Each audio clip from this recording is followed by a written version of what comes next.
break of dawn to late night and get the truth straight from ADSN. Welcome back to a special episode of ADSN. Today we've got Ari Paparo, the author of Yield: How Google Bought, Built, and Bullied Its Way to Advertising Dominance. Ari, this book is making its rounds. All of ad tech. We were just talking. It was featured in the latest Acquired. If you haven't read, if you haven't heard about this book, go out and get a copy. But until then, we've got 30, 40 minutes with Ari, just going deep. So I guess, Ari, let's just dive right into it. Why this book? Why now? And why did you decide to write a book? That's not an easy undertaking. Yeah. Well, thanks for having me, first of all. Well, I always wanted to write a book. I've been writing a newsletter and podcast at Marketecture for a couple of years, and I'm covering the advertising industry. And I was sitting around last summer, right around this time of year, and the Google antitrust trial was coming up in Virginia in September of 2024. And I was saying to myself, how am I going to cover this? As a journalist, as a newsletter writer, I'm like, I should really go, right? I should just get on Amtrak and go down to the courthouse. What am I doing? I don't have any obligations to stay in my house and do this remotely. So I did, and I went down and spent 3 weeks in the pews of the courthouse, taking notes longhand, reporting on the story in my daily newsletter. And about halfway through that experience, I was like, you know what? This is a pretty good story. This is not a technical, in the weeds legal argument type thing. This is a human story where people were arguing I have a right to start a business to do this thing to help publishers, and Google wouldn't let me, and they prevented me, and I had to fire. The OpenX CEO testified he had to fire 200 people because of a Google algorithm change. There were people from large corporations like News Corp and Gannett who were saying they were powerless in front of Google. These are the largest media companies in the world, and they're like, Google just ran ramshot over my business. I couldn't switch. I couldn't do anything. They lied to me. And I said to myself, let's tell the story. It is the third antitrust case that Google's lost in the last 3 years. There's the Epic case around the App Store. There's the search case where we're waiting for remedies. And then this is the one that people aren't paying attention to, the ad tech case, which arguably may have more impact on the web and journalism than anything else. And for you, just given that you were at DoubleClick and you all your friends have been involved in this stuff over the years, did you I guess, were you always thinking this could be a great story to tell, or was the court case kind of the light bulb where whoa, this really had a bigger impact than I thought? Yeah, well, courts are naturally dramatic, right? That's why we all love watching TV shows about legal and law and order and stuff. You have two sides arguing their points of view. You have people and emotions. So I thought that really helped the story move along. But I was there. I was a member of the DoubleClick management team when it got acquired by Google. I made a little money on that deal. It was really important in my life. And it was also pretty dramatic. The big bang that starts programmatic was not a quiet affair. It was multiple companies vying in real time to buy DoubleClick or to buy Right Media or 24/7. And I tell the story in the book about how something like $8 billion of M&A transactions took place in a 90-day window because DoubleClick and Aquaniv and 24/7 and AdTech and a couple of others that you can't even remember the name of all got acquired in this feeding frenzy because everyone realized all at once that advertising was going to become financialized and was going to become liquid, and becoming a part of that would be hugely lucrative. So there was a start to the story, and now there's an end to the story. And so, why not make a book out of that? And in the book, it's, again, for anyone that hasn't read it, talking about a book about ad tech, maybe isn't jumping off the shelf, but the way you've written it, it is. Sure. I'll hold up the book for there we go. video. Yeah. But you really bring kind of the players to life, and a lot of the names. I got into ad tech in 2010, right? And so kind of hearing this history, I'd anecdotally understood it, I kind of knew it a little bit, but hearing you talk about the players and, like you said, kind of this feeding frenzy, the backroom conversations and deals was fascinating. And a lot of these names are still some of the biggest names that we're hearing today. You among them too. like are some of the names that are still at the forefront of like what is happening in ad tech. Like, did you realize at that time, in the 2000s that like this is the ad tech mafia and this is the brainchild Yeah. of what is going to essentially build the ads ecosystem for the digital environment? No, I don't think I necessarily had any forethought about that. But what I would say is that at the time, these early years, so call it like the 2003 through 2010 period, it was very clear that what was going on in advertising, digital advertising, was a very interesting strategic situation where people were. I think Neil Mohan, who is now, he's kind of the exemplar of this trend. He goes from being a VP at DoubleClick to now literally the most powerful person in the media world. He's the CEO of YouTube. So, and I tell that story in the book about how he gets his start here. But I think we all saw it as sort of three-dimensional chess. There was demand, there was supply, there were all these different parties. There was Google and the West Coast folks coming out of nowhere, just dominating advertising and jockeying to either start a company like someone like Joe Zawadzki or Brian O'Kelly did, or to make a company like DoubleClick, into a juggernaut like Neil Mohan did. These were pretty formative experiences, and a lot of the people who were involved in it either became very wealthy, and we don't hear from them anymore because they hang out on Montauk, or have had extremely successful careers. One thing I threw in at the end of the book was where are they now is just a one-page summary, and it's amazing how many of these people are now CEOs of major companies, public companies, et cetera.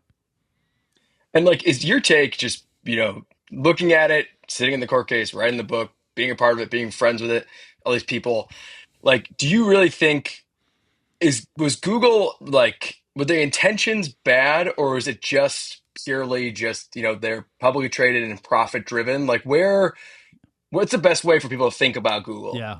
Yeah, it's a really good question. And I tried to avoid the "don't be evil" nonsense, that dialogue, because that's just too easy pickings. I do not think Google acted evil in this situation. So the book is, 10-year conversation that Google's a really big part of, obviously, from the title. They did things that were anti-competitive. I mean, I can say that confidently because the judges ruled so. And they certainly abused their power in the marketplace in ways that were not in the best interest of their own customers, that were not honest with their counterparties, meaning the folks they traded with. Did anyone die in the making of this book? No. Right. The ads continued to flow.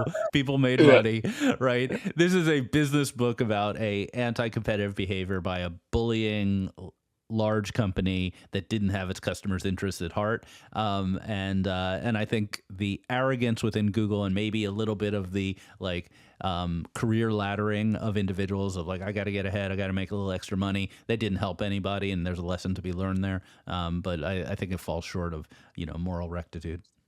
And maybe looking back kind of through a similar lens, like did anything surprise you as you were doing your research, having your interviews, like either from kind of the Google perspective or elsewhere that, yeah. Yeah. Yeah, there's a couple things. I think early in this evolution of what we now call programmatic advertising, Google was not a surefire winner. They had bought DoubleClick. They had this ad network that was called GDN or GCN, and that was a piece of crap, basically. Their ad network was like AdSense with images shoved into it, and it was not working. And they had this ad exchange, which now is called AdX, where they were putting all their chips on AdX, that they were going to be this middleman for all the transactions on the entire internet, take 20%.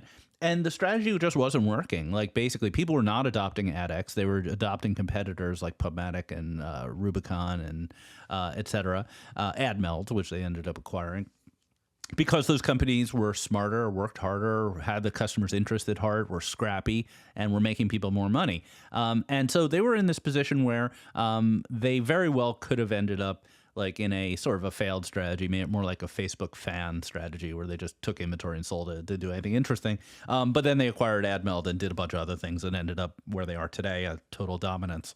The second thing I'd say that was kind of surprising is in the kind of middle part of the book where Google's really kind of abusing the marketplace and doing all this kind of bad stuff.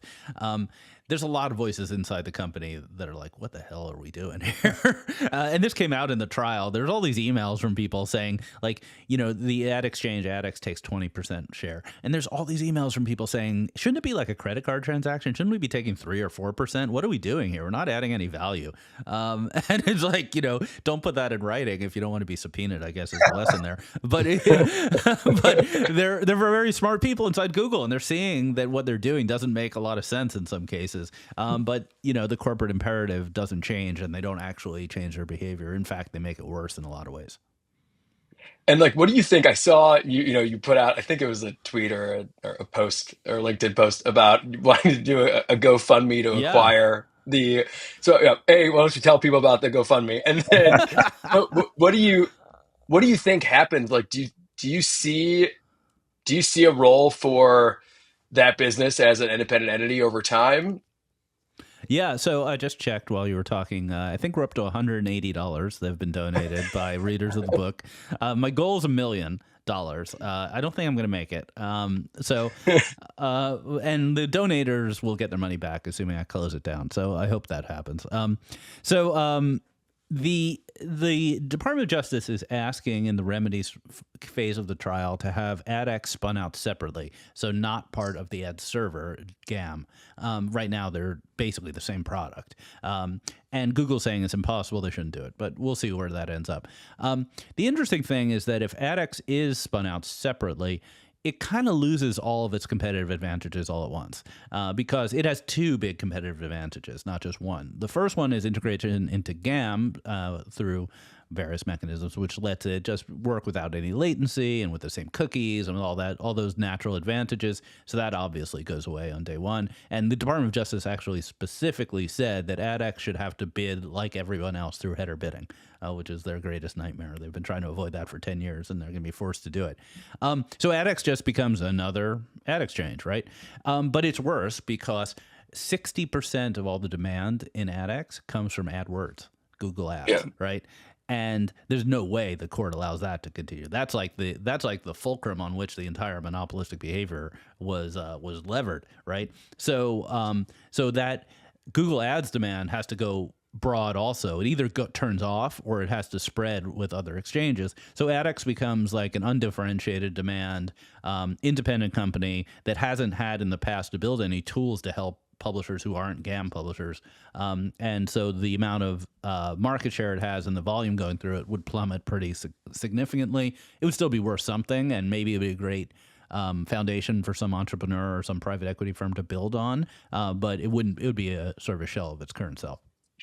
It's funny when you talk about it because like there are not in maybe an anti-competitive way, but like there are a lot of sort of similarities to like the Amazon playbook right now, and like routing all that Amazon ads demand through Yeah. Amazon DSP, and obviously their fight with like Trade Desk right now. Like, do you kind of see like history repeating itself a bit? Yeah, that's the real worry. That's also a worry in the Chrome case, that anyone else owning Chrome would have the same monopolistic ability. So in the U.S., antitrust law is a very crude weapon.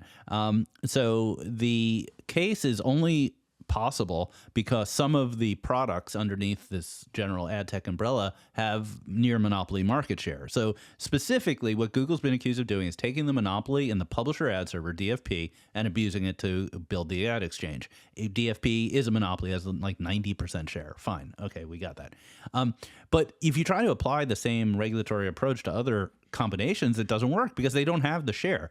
Like Amazon doesn't have 90% share of e-commerce, right? Yeah. It's hard to argue that Amazon is a monopoly in e-commerce, even though they're so dominant.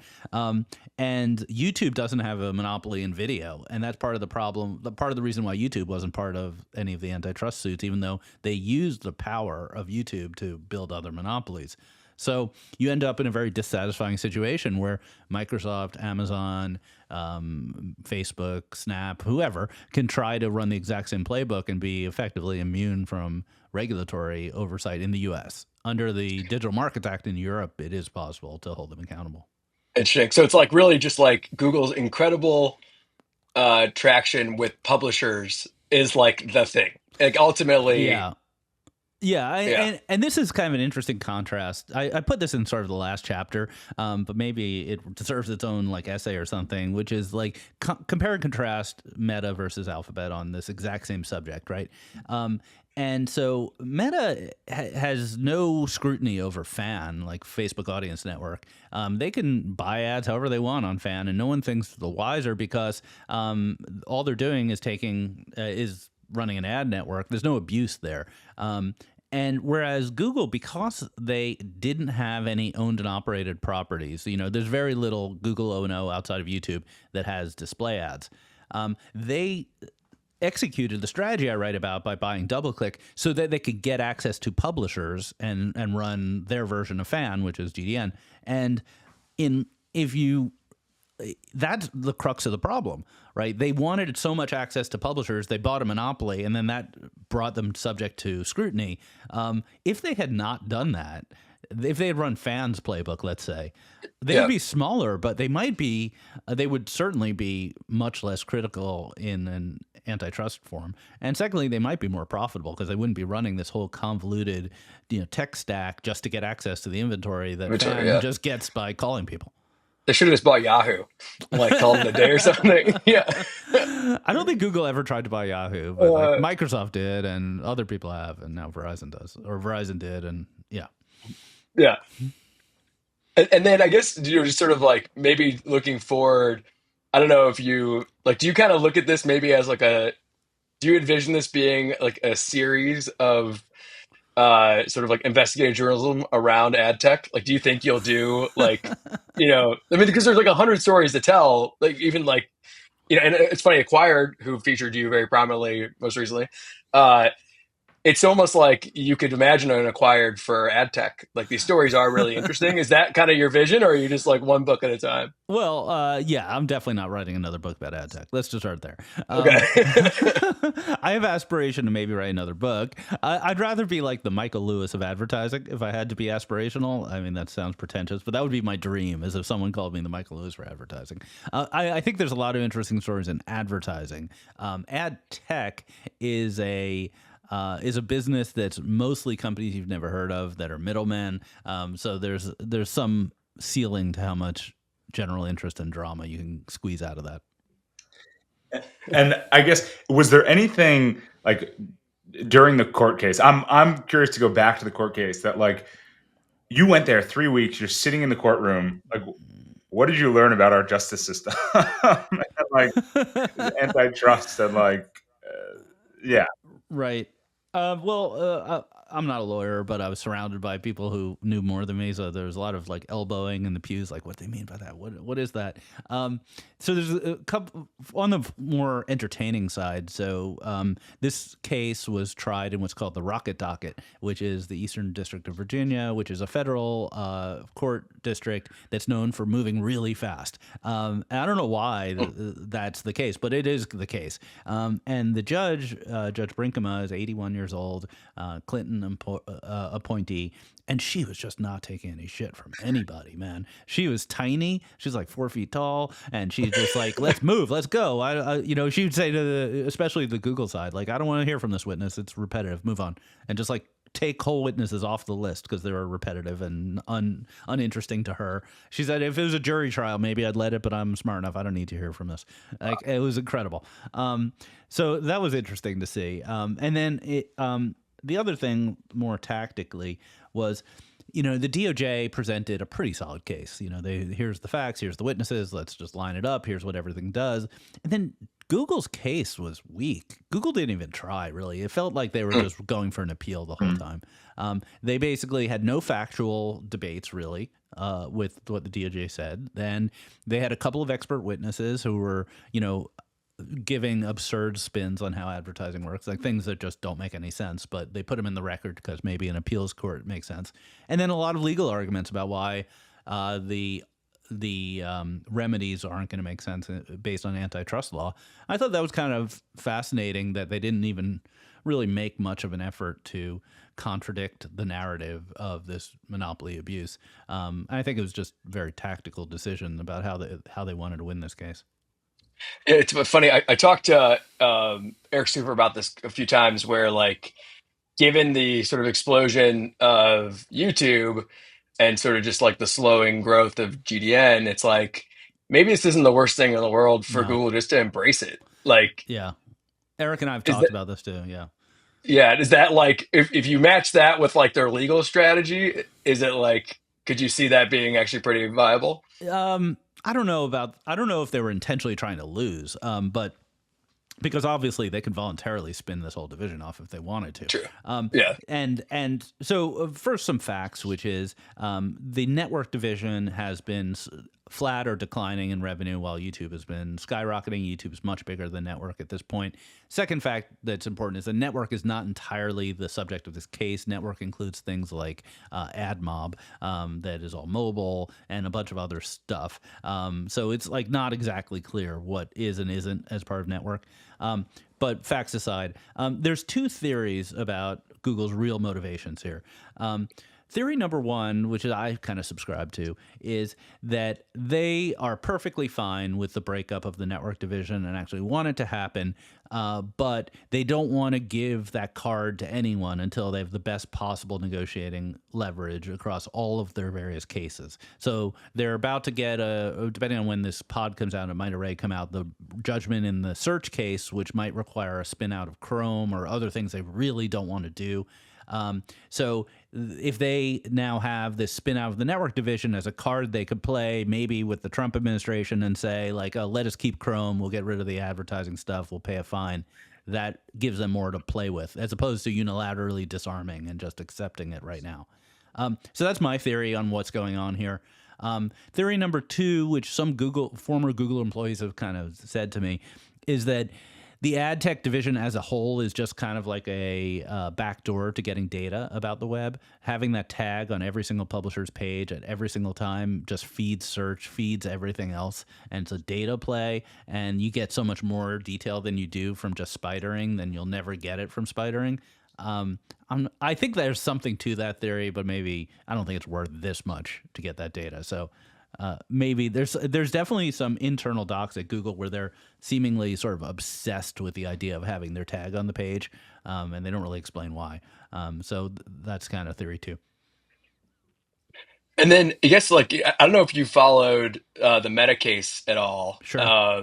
but that one kind of struck home because there's a lot of coverage around their behavior to Snapchat, Yeah. and I think that I guess for anyone that's listening that maybe is at one of these, I don't know, like if we have listeners maybe that are at like OpenAI or like Perplexity or Anthropic, like what is sort of the lesson here based on what you've seen? Like if you were going to advise these like potentially burgeoning ads businesses that are going to be like kind of like potentially supply poor and demand rich, which is kind of the problem with Google, right? Right. Like as it like what's the lesson on all this? Is there one?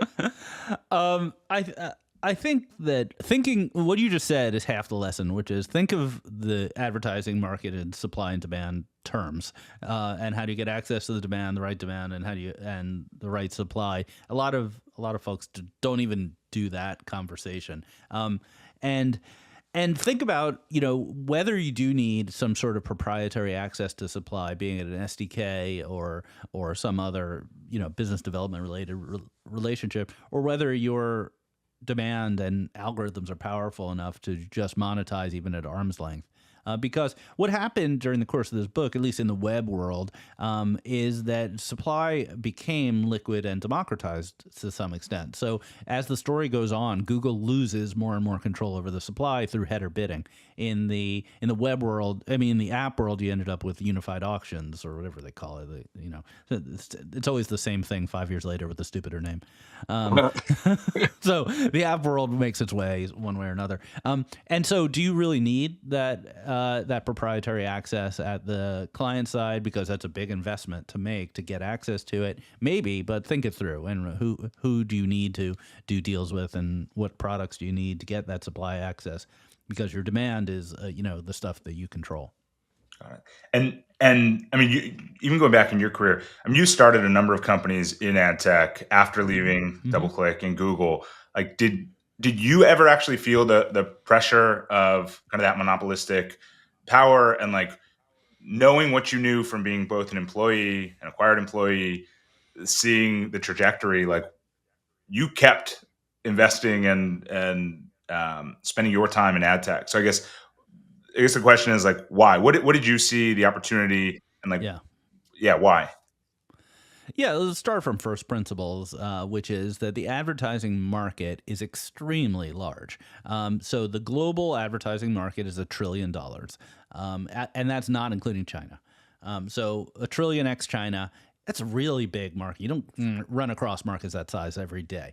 The second thing is, as an entrepreneur, the advertising market has some cheat codes to it, let's just say, or some ease to it, because it's a marketplace where people are trading money already. It's sort of like finance. You have buyers, you have sellers, things are moving all the time, and you can think of it as a stream of money, and you just have to kind of like put your little spoon in the middle of it, and the money starts accumulating. It's much, much easier to generate revenue and build a business than it is in, say, SaaS, where every single conversation is about selling and trying something new and changing your behavior. So there's some interesting advantages to the advertising market. The specific insight I had, which I think I still believe in, I started a company called Beeswax in 2014. It was a buy-side technology platform, and we sold it to Comcast just 6 years later in 2021 for a big cash deal. It was very nice. Everyone's happy about it. And the reason, when I was starting that business, why did I start that business? I had this insight, which is like, I like the buy side better than the sell side. And it's relevant to this conversation because the sell side, the publishers, act sort of like software buying, enterprise buying software companies. They have a limited number of platforms, and Google is dominant there. They're conservative. They don't roll things out all the time. They operate in a certain way, and they tend to use, one software platform for all their products, or two or three.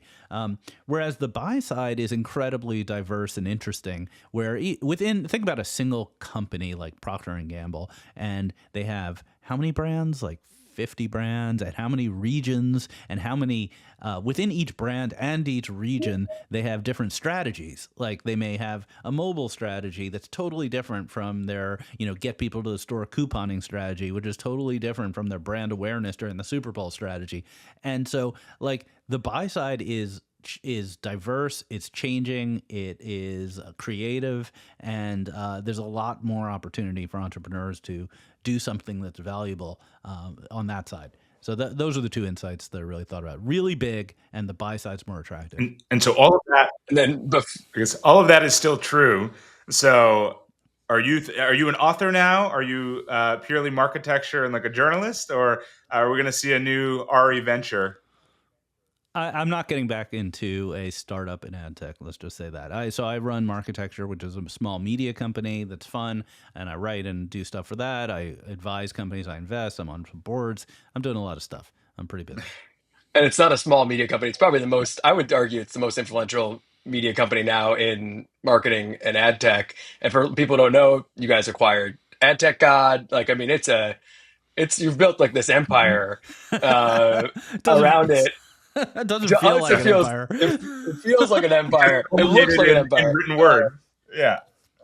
Yes. Well, yes. Everyone should listen to all your podcasts and all the content, and buy the book. And but yeah, thank you for doing this. The book's awesome. Again, anyone listening to this, go buy it, and then get tickets to Marketecture Live. We have a conference coming up October 27th in New York, marketecturelive.com. And the book is called Yield: How Google Bought, Built, and Bullied Its Way to Advertising Dominance, available on Amazon and anywhere else you buy books. Awesome. Amazing. Not your first rodeo doing that sign off. Thank you, Ari. Appreciate it. Of course. Thanks for having me. From the break of dawn to late night and get the truth.